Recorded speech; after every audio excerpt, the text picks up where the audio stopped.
ನಮಸ್ಕಾರ ಸ್ನೇಹಿತರೆ, ನಾನು ನಿಮ್ಮ ಗೆಳೆಯ ಚಂದ್ರಶೇಖರ್ ಮಾತಾಡ್ತಾ ಇರೋದು ಆನೆಕುದುರೆ ಪ್ರೇಮಿ.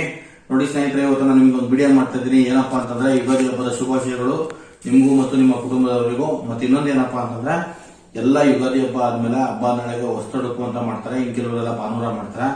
ಆದ್ರೆ ನಾವು ಹೊಸ್ತೊಡುಕು ಮಾಡಂಗಿಲ್ಲ ಸ್ನೇಹಿತರೆ. ಯಾಕೆ ಅಂದ್ರೆ ನಮ್ಮೂರಿನಲ್ಲಿ ದೇವಸ್ಥಾನ ಓಪನ್ ಆಗಿರೋದ್ರಿಂದ 48 ದಿನ ನಾವು ಯಾವುದೇ ತರ mutton, chicken, fish, non veg, drinks ತಿನ್ನಂಗಿಲ್ಲ, ಕುಡಿಯಂಗಿಲ್ಲ, ಮನೇಲಿ ತಂದು ಮಾಡಂಗಿಲ್ಲ, ಮತ್ತೆ ಹೊರಗಡೆ ತಿನ್ನಂಗಿಲ್ಲ. ಅದಕ್ಕೆ ನಾನು ಇವತ್ತು ನನ್ಗಿಷ್ಟ ಅಂತೇಳಿ ಒಂದು ಮಾವಿನಕಾಯಿ ತಗೊಂಡ್ಬಂದು ಅದಕ್ಕೆ ಉಪ್ಪು, ಖಾರ ಮತ್ತೆ ಬೆಲ್ಲ ಎಲ್ಲಾನು ಹಾಕಿ ನೀಟಾಗಿ ಒಂದು ಮಾವಿನಕಾಯಿ ಗೊಜ್ಜು ಮಾಡಿಸ್ಕೊಂಡಿದ್ದೀನಿ.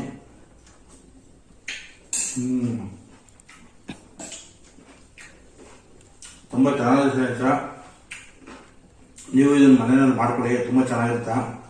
ಮಾವಿನಕಾಯಿ ನೀಟಾಗಿ ತೊಳೆದು ಕಟ್ ಮಾಡಿಕೊಂಡು ಅದಕ್ಕೆ ಉಪ್ಪು, ಖಾರ ಮತ್ತೆ ಬೆಲ್ಲ ಹಾಕೊಂಡು ಮಿಕ್ಸ್ ಮಾಡಿ ಒಂದು 2 hours ಇಡಿ. ಆಮೇಲೆ ತಿನ್ನಿ, ಸೂಪರ್ ಆಗಿರುತ್ತೆ. ಇಷ್ಟೇ ನಾನು ಈ ವಿಡಿಯೋನ ಮುಗಿಸ್ತಾ ಇದ್ರೆ ನೆಕ್ಸ್ಟ್ ವಿಡಿಯೋದಲ್ಲಿ ಮೀಟ್ ಆಗ್ತೀನಿ. ಓಕೆ, ಬಾಯ್.